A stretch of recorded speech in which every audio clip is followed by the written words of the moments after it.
Gulf ಯುದ್ಧದ effect ಎಲ್ಲ ವಲಯಕ್ಕೂ ಕೂಡ ತಟ್ತಾ ಇದೆ. ಮಧ್ಯಪ್ರಾಚ್ಯದ ಯುದ್ಧದಿಂದ ಅಕ್ಕಿ ಉದ್ಯಮಕ್ಕೀಗ ಹೊಡೆತ ಬಿದ್ದಿದೆ. ಯಾದಗಿರಿ ಜಿಲ್ಲೆಯಲ್ಲಿ ರೈಸ್ ಮಿಲ್ಗಳು ಬಂದ್ ಆಗಿವೆ. ಗಲ್ಫ್ ರಾಷ್ಟ್ರಗಳಿಗೆ ರಫ್ತಾಗ್ತಾ ಇತ್ತು ಅಕ್ಕಿ, ಆದರೆ ಯುದ್ಧದಿಂದಾಗಿ ಎಲ್ಲವೂ ಕಂಪ್ಲೀಟ್ ಬಂದ್. ಯಾದಗಿರಿಯ ಸೋನಾ ಮಸೂರಿಗೆ ಭಾರಿ ಡಿಮ್ಯಾಂಡ್ ಇದೆ. ಸೌದಿ, ದುಬೈ, ಕುವೈತ್, ಕತಾರ್ಗೆ ಅಕ್ಕಿ ಇಲ್ಲಿಂದ ರಫ್ತಾಗ್ತಿತ್ತು. ನಿತ್ಯ 3,000ಕ್ಕೂ ಅಧಿಕ ಕ್ವಿಂಟಲ್ ಅಕ್ಕಿ ಇಲ್ಲಿಂದ ರಫ್ತಾಗ್ತಾ ಇದ್ದದ್ದು. ನಾವು ಪ್ರತಿನಿಧಿ ಮಾತನಾಡಿಸಿದ್ದಾರೆ ಅಲ್ಲಿ ಅಕ್ಕಿ ಉದ್ಯಮಿಗಳನ್ನ, ಕೇಳೋಣ ಬನ್ನಿ.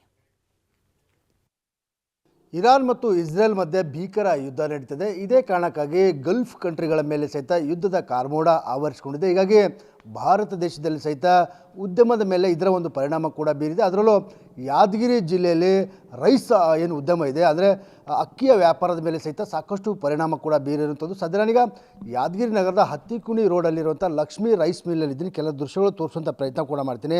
ಯಾದಗಿರಿ ಏನು ಜಿಲ್ಲೆಯಲ್ಲಿ ಸಾಕಷ್ಟು ಅಕ್ಕಿಯನ್ನು ಬೆಳೆಯಲಾಗುತ್ತೆ. ಸೊ ಅಕ್ಕಿ ಇಲ್ಲಿ ಬೆಳೆದಂಥ ಅಕ್ಕಿಯನ್ನು ಬೇರೆ ಬೇರೆ ಅಂದರೆ ಗಲ್ಫ್ ರಾಷ್ಟ್ರಗಳಿಗೆ ಸರಬರಾಜು ಕೂಡ ಮಾಡಲಾಗುತ್ತೆ. ಅಂದರೆ ರೈತರು ಬೆಳೆದಂಥ ಅಕ್ಕಿಯನ್ನು ಈ ಒಂದು ರೈಸ್ ಮಿಲ್ಗಳಲ್ಲಿ ಅಕ್ಕಿಯನ್ನು ಅಂದರೆ ಕವಳಿಯನ್ನು ಅಕ್ಕಿಯಾಗಿ ಪರಿವರ್ತನೆ ಮಾಡೋ ಮೂಲಕ ಗಲ್ಫ್ ರಾಷ್ಟ್ರಗಳಿಗೆ ಮುಂಬೈ ಮತ್ತು ಹೈದರಾಬಾದ್ ಸೇರಿದಂತೆ ಬೇರೆ ಬೇರೆ ಮಹಾನಗರಗಳ ಮೂಲಕ ಗಲ್ಫ್ ರಾಷ್ಟ್ರಗಳಿಗೆ ಸೇರಿದಂತೆ ಜೊತೆಗೆ ಬೇರೆ ಬೇರೆ ರಾಷ್ಟ್ರಗಳಿಗೆ ಸಹಿತ ಸರಬರಾಜು ಮಾಡಲಾಗುತ್ತೆ. ಆದರೆ ಈಗ ಇರಾನ್ ಮತ್ತು ಇಸ್ರೇಲ್ ಮಧ್ಯೆ ಭೀಕರ ಯುದ್ಧ ನಡೀತದೆ. ಇದರ ಪರಿಣಾಮವಾಗಿ ಗಲ್ಫ್ ಕಂಟ್ರಿಗಳ ಮೇಲೆ ಸಹಿತ ಸಾಕಷ್ಟು ಯುದ್ಧದ ಕಾರ್ಮೋಡ ಏನು ಆವರಿಸಿಕೊಂಡಿರೋ ಕಾರಣಕ್ಕಾಗಿ ಯಾದಗಿರಿಯಿಂದ ಅಕ್ಕಿಯನ್ನು ಸರಬರಾಜು ಮಾಡೋಕ್ಕೆ ಸಹಿತ ಆಗ್ತಾಯಿಲ್ಲ. ಸದ್ಯ ನನ್ನ ಜೊತೆ ಮಾತನಾಡೋಕ್ಕೆ ಈ ಒಂದು ಲಕ್ಷ್ಮೀ ರೈಸ್ ಮಿಲ್ನ ಮಾಲೀಕರಂತ ವಿಜಯ್ ಅವರಿದ್ದಾರೆ. ಅವ್ರ ಜೊತೆ ಮಾತಾಡ್ತೀನಿ. ಸರಿಗ ಕಳೆದ ಎಷ್ಟು ದಿನಗಳಿಂದ ಈ ಒಂದು ಅಕ್ಕಿ ಏನು ಸರಬರಾಜು ಆಗೋದು, ರಫ್ತಾಗೋದು ಬಂದಾಗಿದೆ, ಏನೇನು ಸಮಸ್ಯೆ ಆಗ್ತಿದೆ ತಮಗೆ ಅಂತ? ಅಲ್ಲೋ ಮಧ್ಯ ಪ್ರಾಚ್ಯ ಸಂಘರ್ಷದಿಂದ ಅಂತಾರಾಷ್ಟ್ರೀಯ ಮಾರುಕಟ್ಟೆಯಲ್ಲಿ ನಮ್ಮ ಅಕ್ಕಿ ಹೋಗ್ತಾ ಇಲ್ಲ. ಇದು 2ನೇ ವಾರಕ್ಕೆ ಕಾಲಿಟ್ಟಿದೆ. ನಾವು ಡಿಪೆಂಡ್ ಅಪಾನ್ ಅಕ್ಕಿ ಪ್ರೊಸೆಸಿಂಗ್ ಮಾಡಿ ಬೇರೆ ಮುಂಬೈ, ಬೆಂಗಳೂರು, ಹೈದರಾಬಾದ್ ಮಹಾನಗರಗಳಿಗೆ ಕಳಿಸ್ತಾ ಇರ್ತಿದ್ವಿ. ಅಲ್ಲಿ ಸತೆ ನಮ್ಮ ಅಕ್ಕಿ ಬೇಡಿಕೆ ಇಲ್ಲ. ಅದರಿಂದ ಅಕ್ಕಿ ಒಟ್ಟು ಸಪ್ಲೈನೇ ಆಗ್ತಾಯಿಲ್ಲ. ಅದರಿಂದ ಆರ್ಥಿಕ ಮುಂಗಟ್ಟಿನಿಂದ ನಾವು ಭಾಳ ಸಂಕಷ್ಟದಲ್ಲಿದ್ದೀವಿ ಸರ್.